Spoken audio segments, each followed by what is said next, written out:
Hello, everyone. Today, I want to share with you my top 10 tips for using job alerts effectively within job search engines.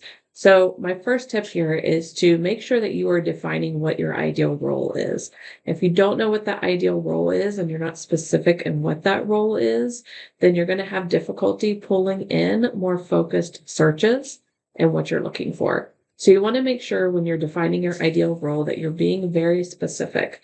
You can start with that broader, more general to see what it starts to pull in, but you definitely want to funnel down and be more specific. So in this example, you might say you're interested in being in marketing, but to be more specific, you can say you want to be a digital marketing manager or a social media specialist or an email marketing coordinator. And one of the ways that you can narrow this down to even figure out what to put in some of these job search engines and create alerts on is by using AI tools such as ChatGPT, Gemini, and other tools that you may have available to you to see what are the different types of roles that might be out there. Because sometimes we don't know what could be out there, and that can give you some more insight into what that might look like. You also, when you're defining your ideal role, want to make sure that you consider your skills.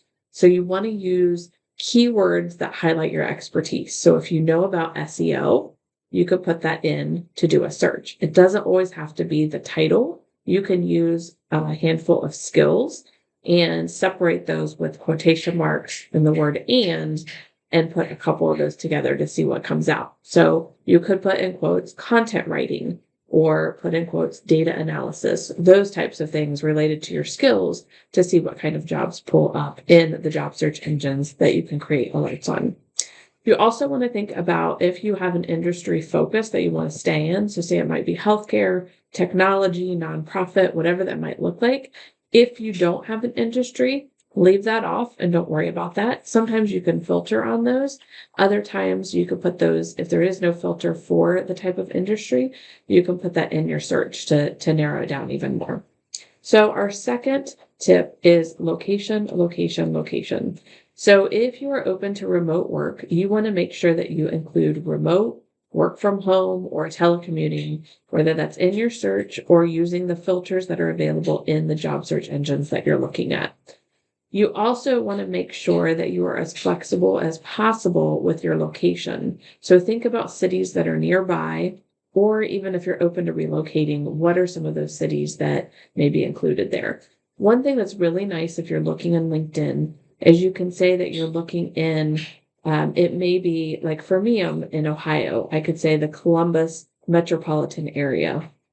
I know in North Carolina, there's the Raleigh, can't remember the last one, area, the triangle area, and you can put that in there. It allows you to do searches that way. So think about that and don't always pigeonhole yourself, because if I said just the small town that I was in, I would miss out on all those other opportunities that are around. So think about that as well.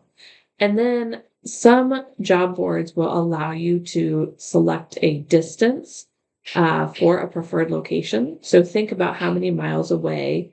Some may be like 5 miles, 25 miles, 50 miles, but think about what that might look like and see if that's a filter option when you're looking for a job.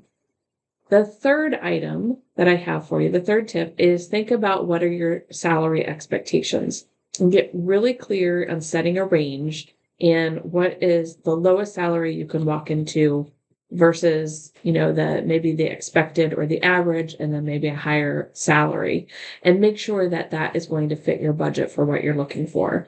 A lot of job search engines allow you to narrow down and say it's making 60,000 plus, or it's making, whatever the amount is plus.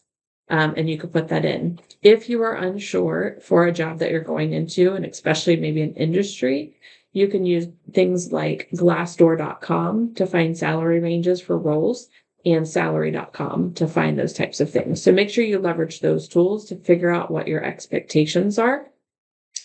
And LinkedIn sometimes gives you those salary expectations, and a lot more job search engines are giving those for different roles that are out there.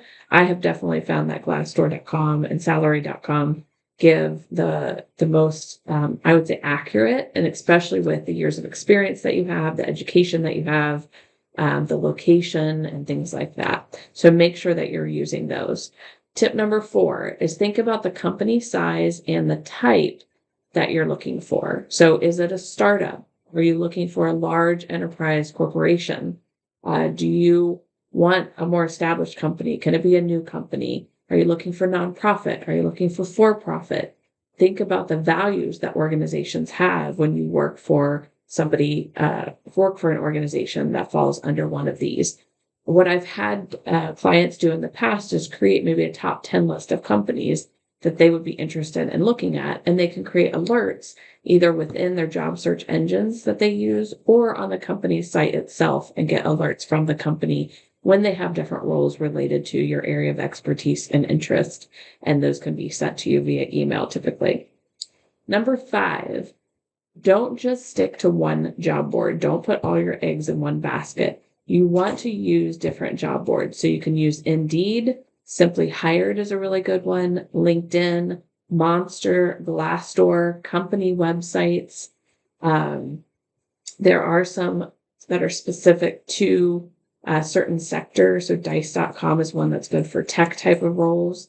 So think about and try to search for if there are specific job boards to the industry that you're in. Engineering, tech, they typically have some specific job boards, as well as healthcare. There's a lot of different healthcare specific job boards that are out there. Number 6 is keyword variations. So think about using synonyms or related keywords to broaden your search. So you might use analyst and data scientists. You may use marketing and communications. So think about what are some of those synonyms that are going to help you find the roles, instead of just sticking with one thing like marketing and getting stuck and not be able to find something that you're looking for. Maybe do a search or look up in a thesaurus. You could do an online thesaurus and figure out what are some synonyms that I could use, or doing some Google searches to find out, or leveraging things like ChatGPT to see what are some other terms I might want to leverage. Another thing is you can use the name of the company in the search. So if you know a specific company, I think LinkedIn gets very specific in allowing you to choose companies that come up, but you can also use that in your search bar. Number 7 is email frequency. So typically you can choose how often you get these alerts from these different job boards. You could do it daily, you could do it weekly. So you want to choose the email frequency that is going to best suit your schedule.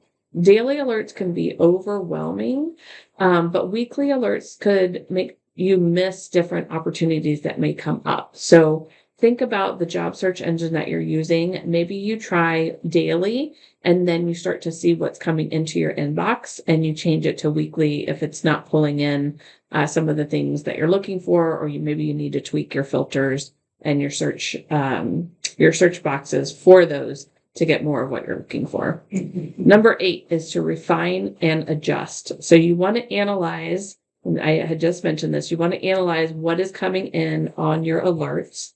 Are they relevant? Are you getting too many? Are you not getting enough? If you're not getting enough, you're probably going to have to tweak and change.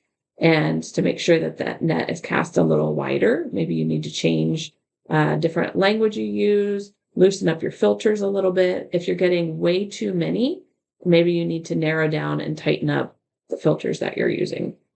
So go in and feel free to adjust your criteria and resave your alerts in that case. But you definitely want to continue to look at that instead of getting all of these alerts into your inbox and just deleting them all the time. Refine them and make sure that they are getting you what you need. Number 9 is staying organized. So I have seen several clients have used folders for job alerts, and they use different categories. And this is right in your email inbox. So you could say marketing, engineering, remote, or like a certain company, and be able to organize those. So you could easily go back and find those. Another thing that you can do, and I'll have this available this month for you, is tracking your applications, interview date, company contact information. I have a spreadsheet that I have used that's been very helpful for me for tracking job applications in the past. I also have my book, The Ultimate Job Search Journal, that you can find on Amazon, and you can buy that to have the paper and the forms to fill out as you apply and as you do interviewing to support you in your journey. And then lastly, number 10 is don't rely solely on alerts. This should not be you create these alerts and then you wait for your emails to come. You want to also be proactive in your networking. I would say in the last 9 months, many of my clients, including myself, secured job roles because they networked and they connected with people at the organization. And they somehow, if they didn't know somebody there, they were able to find a connection of a connection or figure out a way to get connected and network. So you can do this by attending industry events. You can connect with professionals on LinkedIn. You can ask them about their organization that they work for, the job roles that are out there. Maybe you're not so comfortable saying that you posted for a job or there is a job, but you can be proactive and make connections and that you're interested in that area of expertise. And then when a job pops up, you can say, hey, just a reminder, we had talked about this or something like that. And, I decided to apply for this role that has opened up at your company since we last chatted. And let your network know about your job search. Now, if you're currently in a job role and you don't want people to know, you want to be cautious about that. And I totally understand that, and not putting, open to work on your LinkedIn profile. But if you are able to share with people that you are looking for a job, typically professionals are going to do whatever they can to support you, to connect you with other people, and to recommend you if you have worked together in the past and gotten along pretty well and done a great job. The other thing is make sure that you are researching companies that interest you. So even if they haven't posted open positions, if you create that top 10 list of companies and you keep an eye when things come up, and get to know about that company more, then you'll be even more ready for an interview going into an open position that might pop up.